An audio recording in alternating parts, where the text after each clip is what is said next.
wideband Delphi method, which has been in vogue for about good 4 or 5 decades ago. Back in the days when we didn't have all the tools, the technologies, and all these kind of, the collaborative tools that we have now, people used to have this kind of a wideband Delphi method. We'll go through each one of them in detail. And then we also have a work breakdown structure. So this actually is the kind of, again, we had a look at this. It is an example for the work breakdown structure is the planning poker, and also the story points that the agile development team would typically work, in order to come up with the estimates. And then we also have the source lines of code, SLOC as what we call. So we used to have the kilo lines of code, and then there's so many other different types of methodologies in there, where they used the number of lines of code required to achieve a particular set of functionality.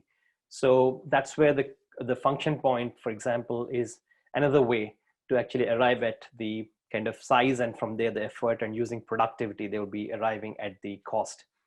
And there's something called as a cosmic function point, and then COCOMO.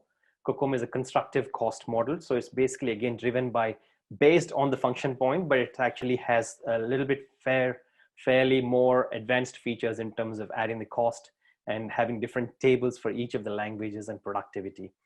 And then we have got use case points, again, very popular method about a couple of decades ago. People were using UML and then use cases to arrive at the estimates. So again, there's a very good approach, pretty much like user story points that we use nowadays. We'll have a look at each of these in detail right now.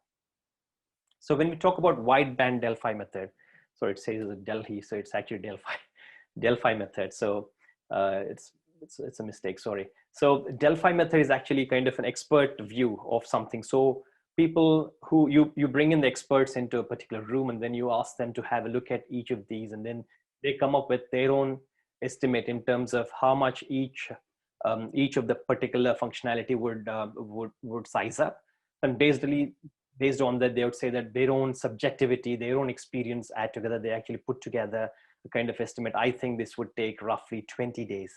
Whereas the next person would say, I would take about 10 days is what I think I would typically take. So they actually have this kind of an expert judgment, an expert opinion around the functionality. And then it goes on, and finally they arrive at a kind of an average figure, which actually is a consensus.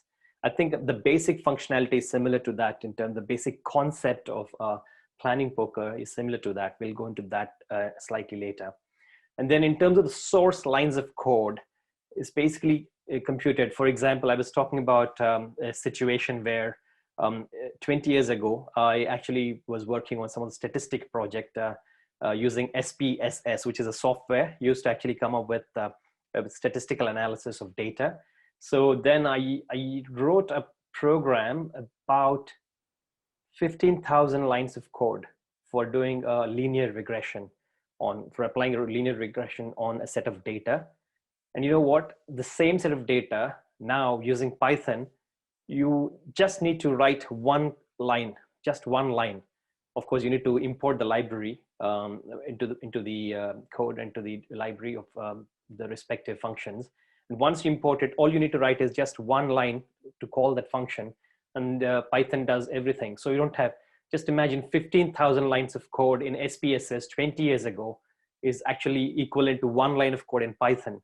So this is actually kind of fairly, you can say, very, very high level, very, very arbitrary way of coming up with estimation. So it really depends on the language as well. For example, .NET would have 10 lines of code to achieve one functionality, whereas Java could have 20 lines or 5 lines to achieve the same functionality. So it really is dependent on the platform and the language and the specific aspect of the functionality that you're trying to develop.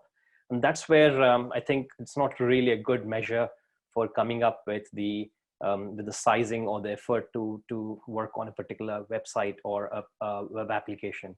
And no one actually, interestingly enough, this unit of measure was actually arrived at when people used to write on cards. So they used to actually write programs on a card on what we now has called like floppy disk kind of a thing. And they used to insert these cards into the machine, the big, huge machines that IBM type machines, not the PCs, but huge machines of computers that would process these punched cards.